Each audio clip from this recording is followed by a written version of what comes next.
Faleminderit zoti Peleshi, dashur bashkëqytetar, siç e dëgjuat edhe kryetarin e Kuvendit, Edi Rama sot ka vendosur përsëri t'i fshihet Kuvendit Shqipërisë. Zoti kryetar ka një keqkuptim të madh në përgjigjen që ju i keni kthyer grupit parlamentar të Partisë Demokratike mbi këtë interpelancë. Në asnjë rast dhe për asnjë rrethan nuk është detyra jonë dhe s'kemi kërkuar që ne të shqyrtojmë kërkesën që kryeministri ka dërguar në gjykatën kushtetuese. Ajo për cilën kemi kërkuar interpelancë me kryeministrin është eksaktësisht ndërhyrja institucionale e kryeministrit në një çështje në hetim, mbajtja në detyrë e një ministri apo zyrtari të marrë të pandehur për abuzim me disa tendera publik dhe ndërkohë nën hetim për disa tendera tjerë, si dhe ngritja e pretendimeve në kërkesën që ka dorëzuar në gjykatën kushtetuese në emër të Kuvendit të Shqipërisë, pa e konsultuar Kuvendin e Shqipërisë. Ju folët që duhet presim vendimin e gjykatës kushtetuese, por çdo shqiptar e ka parë që Edi Rama del dhe flet me vete të paktën 3 herë në ditë për këtë çështje. Del dhe mbron të pandehurën ministre të paktën 3 herë në ditë me video selfie apo postime në Twitter si një mjet presioni ndaj gjykatës kushtetuese. Pra një njeri që flet nga mëngjesi deri në darkë vetëm për këtë çështje, ka vetëm këtë shqetësim, i fshihet deputetëve të Kuvendit të Shqipërisë. I fshihet llogaridhënies në Kuvendin e Shqipërisë. Dhe në këtë rast fshihet pas një shkrese tuaja që thoni ne nuk mund të shqyrtojmë kërkesën e gjykatës kushtetuese. S'kemi kërkuar këtë. Kemi kërkuar që kryeministri vi dhe t'japi llogari këtu se cili është motivi që sot që ne flasim ka në kabinetin qeveritar numrin 2 të pandehur nga Spaku për abuzime me tendera. Dvi këtu dhe të flasi. Pse është bërë kryeministri i parë në historinë e botës që ndërhyj në një çështje konkrete në hetim duke kërkuar, zoti kryetar, se s'ka kërkuar vetëm interpretim, ka kërkuar në emër të Këshillit Ministrave shfuqëzimin e vendimit numër 118 datë 19/11/2025 të gjykatës kundër korrupsionit dhe krimit organizuar për pjesën që ka disponuar vendosjen e masës ndaluese ndaj pandehurës Belinda Balluku.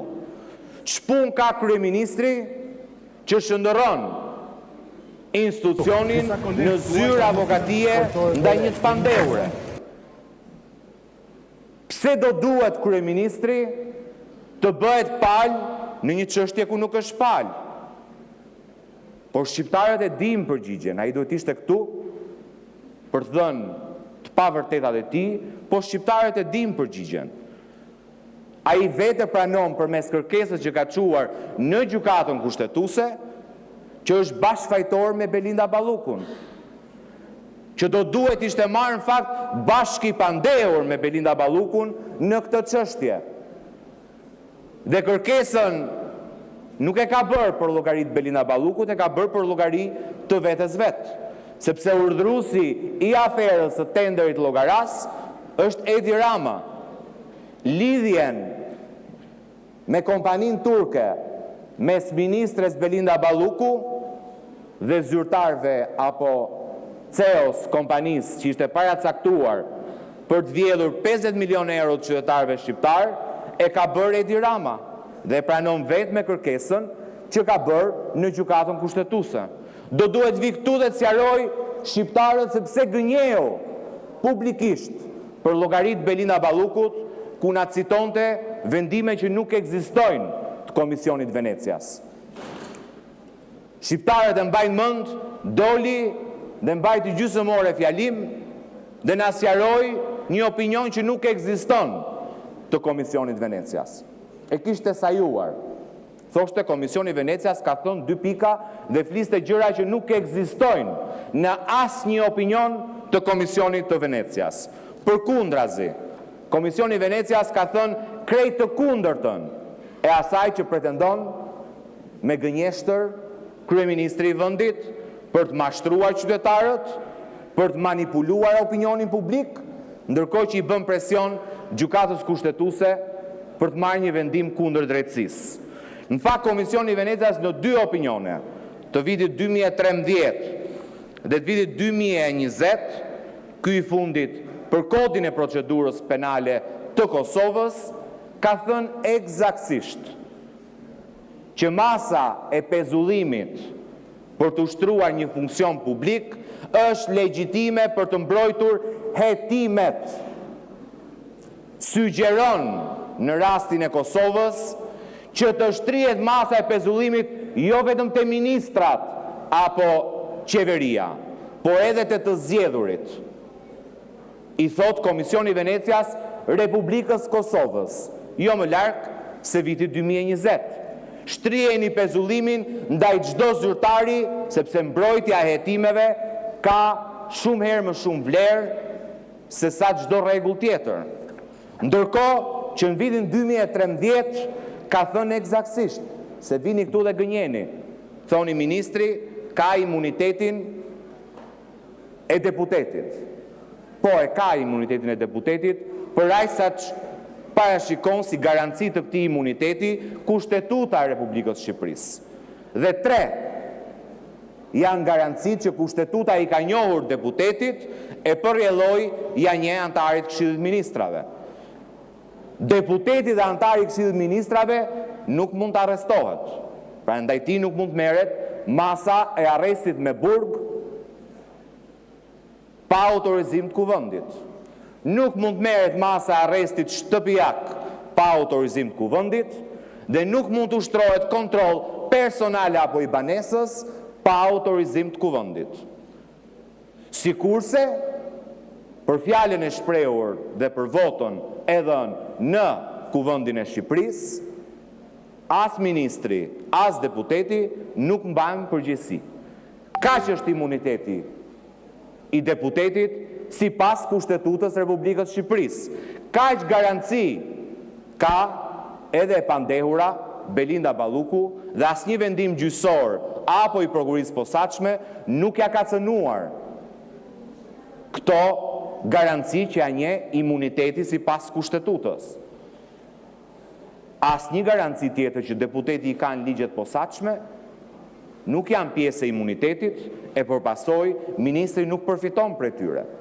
Kushtetuta e Republikës Shqipërisë, se dalin këtu dhe janë bërë lloj-lloj kush nuk flet, është miratuar në vitin 1998.